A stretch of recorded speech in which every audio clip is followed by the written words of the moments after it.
Bienvenue, je suis Delphine et je vous présente L'autruche et le colibri, le podcast de la consommation responsable française. Si vous souhaitez comprendre pourquoi consommer mieux et comment faire, vous êtes au bon endroit. Le 15 de chaque mois, je vous donne rendez-vous pour parler de gourdes, de lessive, de dentifrice et bien d'autres sujets de consommation. Et je vous propose des alternatives durables et françaises.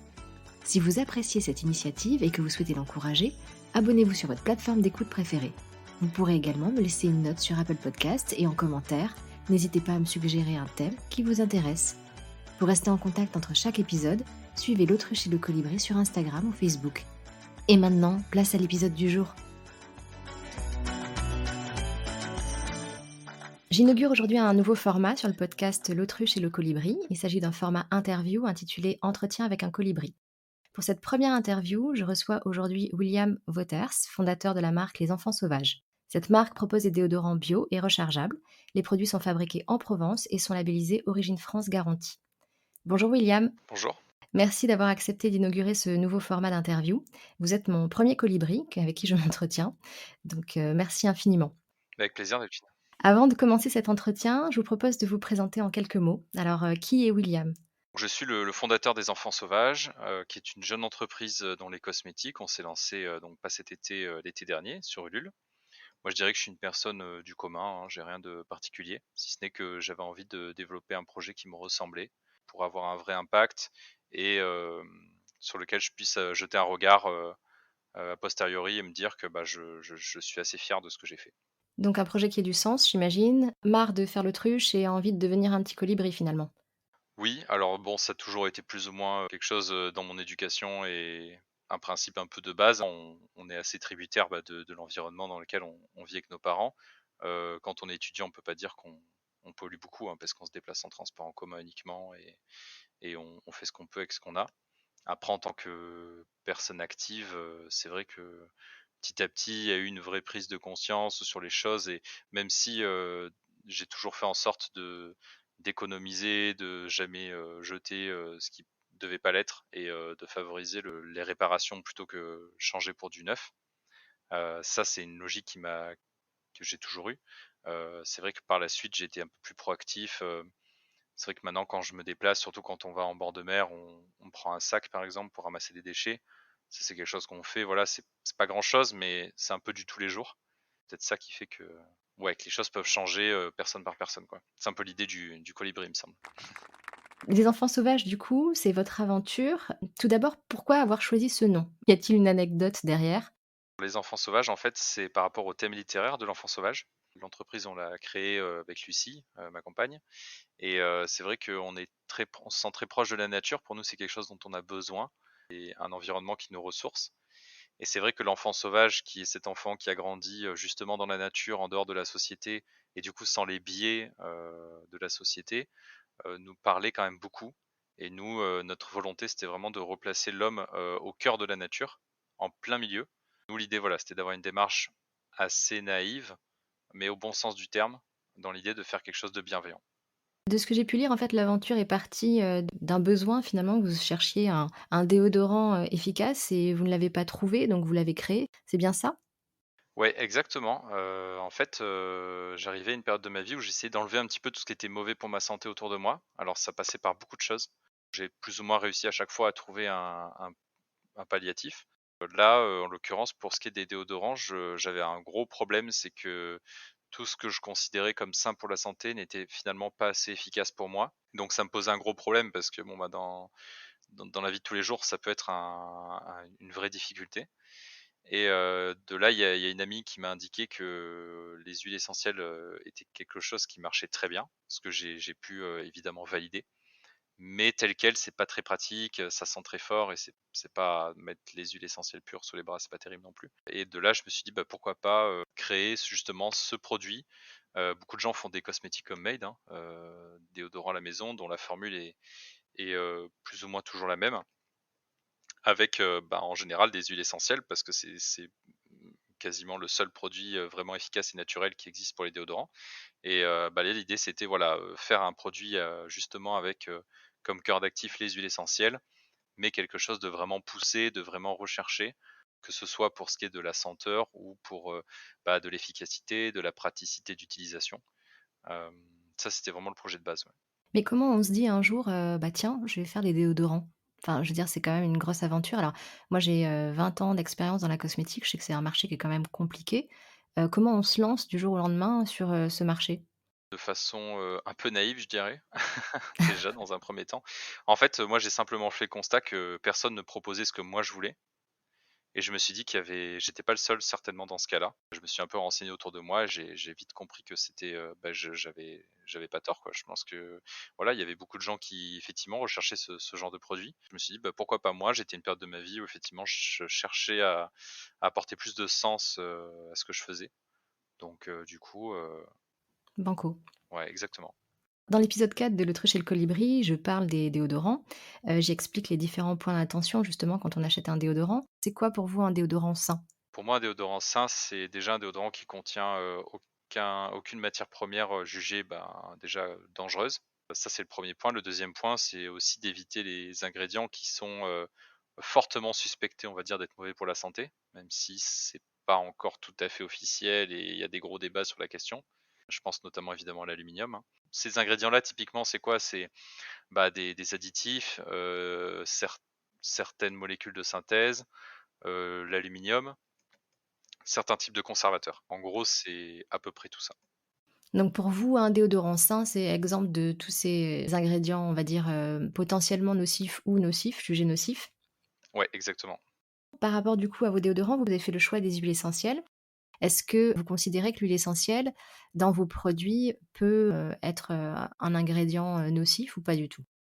Bah, en fait, les huiles essentielles, c'est comme toute matière première qui a un effet important, c'est qu'il y a des contre-indications. Dès lors qu'on a un produit qui est très efficace, ça veut dire qu'il a un impact et dès lors qu'il a un impact et ben, il faut faire attention à comment on l'utilise. Évidemment, bah, c'est pas fait pour les enfants, c'est pas fait pour les femmes enceintes. Il existe, certaines huiles essentielles qui sont dites, hormone-like ou cortisone-like, qu'on peut utiliser mais, avec un petit peu plus de précaution encore. Donc il faut vraiment savoir ce qu'on fait. L'avantage dans un cosmétique, c'est que les huiles essentielles utilisées, dans le cadre des cosmétiques passent par la validation d'un toxicologue qui, justifie, l'innocuité du produit, pour, tous les utilisateurs. Donc c'est quand même, l'avantage qu'on a aussi en France, c'est que tous les produits cosmétiques sont, extrêmement réglementés, extrêmement calibrés et justement, c'est aussi ce qui fait la force de la France, sachant qu'on est, ben, voilà, les 1ers, dans le monde en cosmétique. Est-ce que c'est pour cette raison que vous avez fait le choix du made in France justement pour vos produits? Oui, alors en France, déjà, il y a un vrai savoir-faire en cosmétique. C'était, aussi un choix qui me semblait être pertinent et puis, nous, on aime bien travailler en local. En fait, on n'a que des intermédiaires et des interlocuteurs qui sont, locaux.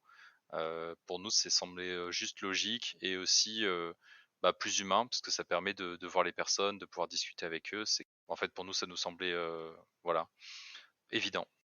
Si je reviens donc juste à vos produits, aux formulations, donc aujourd'hui vous avez 2 formules, peut-être que vous pouvez nous en parler?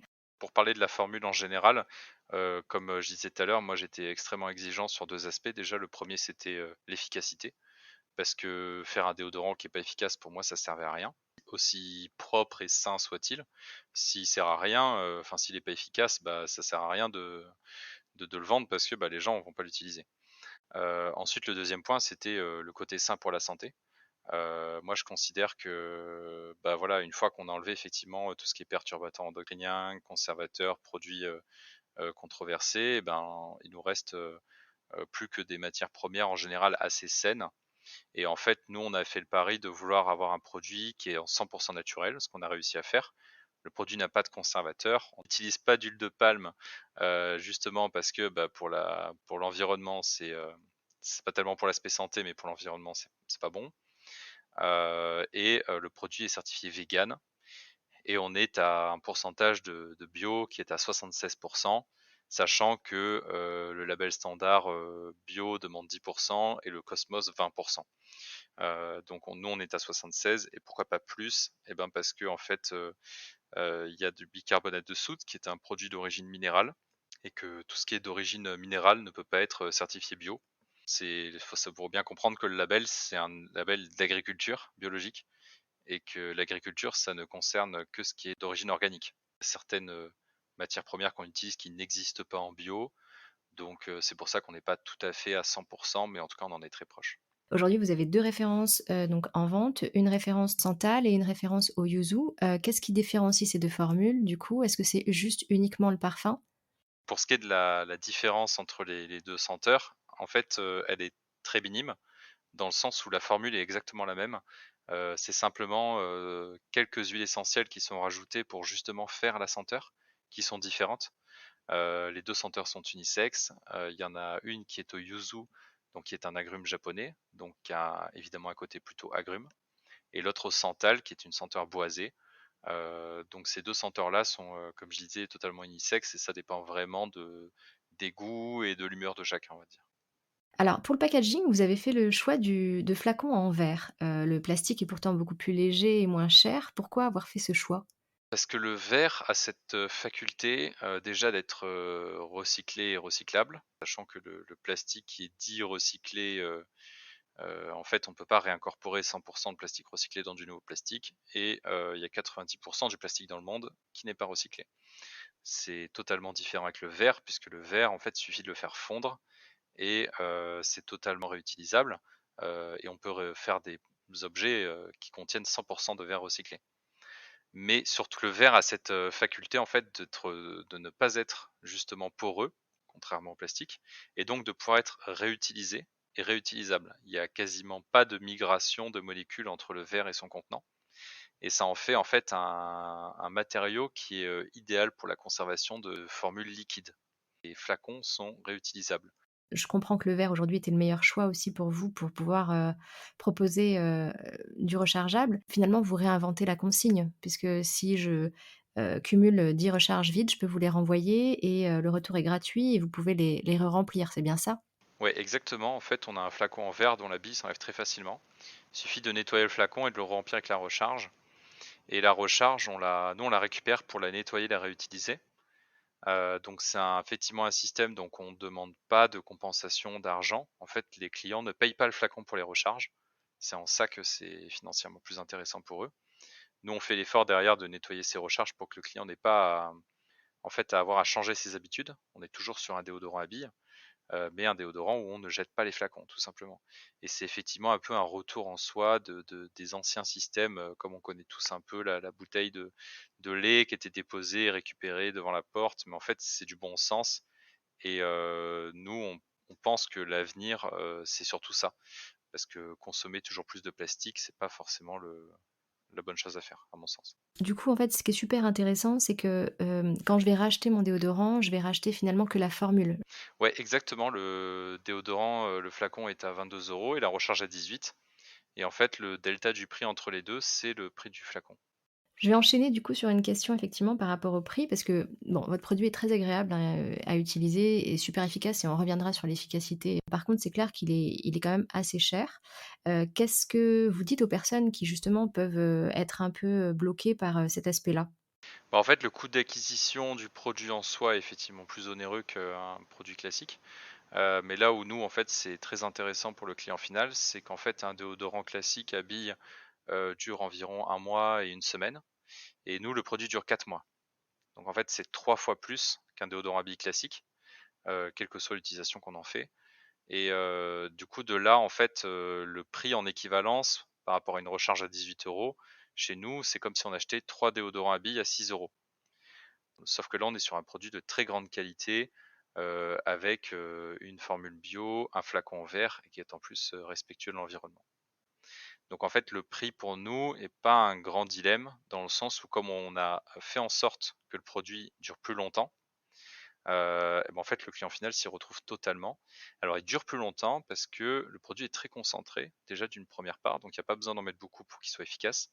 Et dans un deuxième temps, en fait, la taille de la bille est un peu plus petite qu'un déodorant à billes standard, ce qui fait qu'en fait, le flacon délivre moins de produits pour chaque utilisation.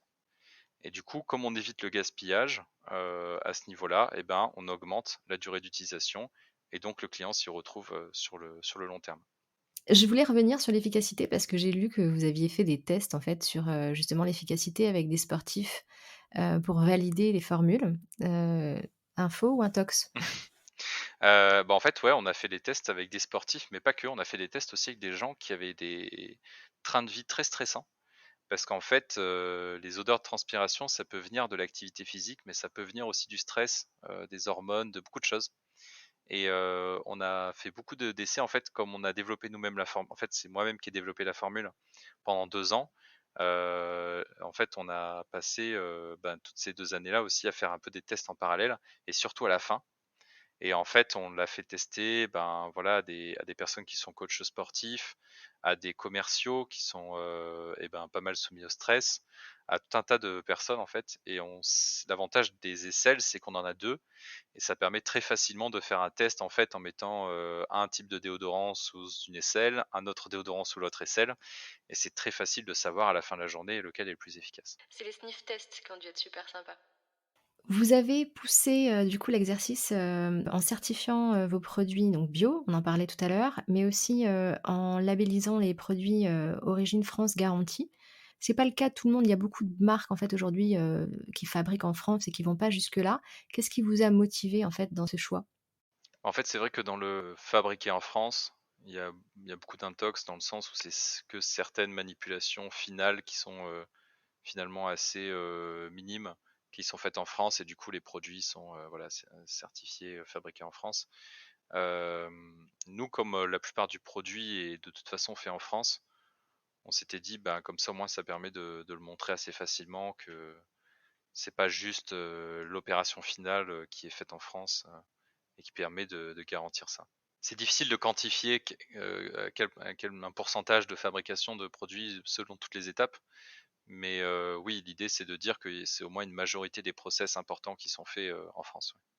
Parce que l'Origine France Garantie aujourd'hui garantit qu'il y a, je crois 50 du produit qui est fait en France et vous du coup, vous ce qu'on peut dire aujourd'hui, alors à part les peut-être les matières premières, mais que tout est fait en France? Tout est fait en France. La seule exception à ça, c'est le flacon en lui-même. Parce que en fait, en France, on ne trouvait pas de fabricant qui nous faisait des flacons 30 millilitres. C'est un petit peu particulier. D'ordinaire, les flacons à billes sont de 50 millilitres. Et en fait, on a cherché au plus proche. Et le plus proche qu'on a trouvé, c'est à la frontière italienne. Donc, en fait, c'est plus près pour nous que Paris, mais ça n'est pas en France. Voilà. Après, tout le laboratoire est en France. Évidemment, on fabrique en France. La production est faite en France. La mise en bouteille, la logistique. Nous, nos bureaux sont en France. On paye nos impôts en France. Enfin, voilà. Pour terminer cette interview, que diriez-vous aux personnes qui considèrent finalement que leur déodorant traditionnel, au sel d'aluminium ou en plastique, leur conviennent très bien et qui ne voient pas du tout l'intérêt d'en changer? Finalement, comment convaincre, une autruche de de faire sa part et de devenir un colibri selon vous sur, ce marché du déodorant? Non, alors déjà, moi, je vois deux volets à cette question. C'est le premier, c'est le volet de la santé, et le deuxième, c'est le volet de l'écologie. Première partie pour la santé, c'est que de toute façon, c'est toujours pareil. C'est une accumulation de choses dans le quotidien qui font que, à un moment donné, c'est un trop plein pour le corps. C'est vrai que les déodorants, c'est quand même un geste qui est quotidien sur une zone de la peau qui est fragile et compliquée parce qu'il y a beaucoup de glandes lymphatiques qui gèrent en fait les hormones et qui aussi évacuent beaucoup les toxines par cet endroit-là. Donc déjà utiliser de l'aluminium, ça veut dire qu'on bouge physiquement les pores de la peau. Donc, en fait, la transpiration reste à l'intérieur du corps, donc toutes les toxines avec elle, ce qui est déjà extrêmement mauvais pour le corps. Mais en plus, la matière première utilisée pour ça, c'est de l'aluminium.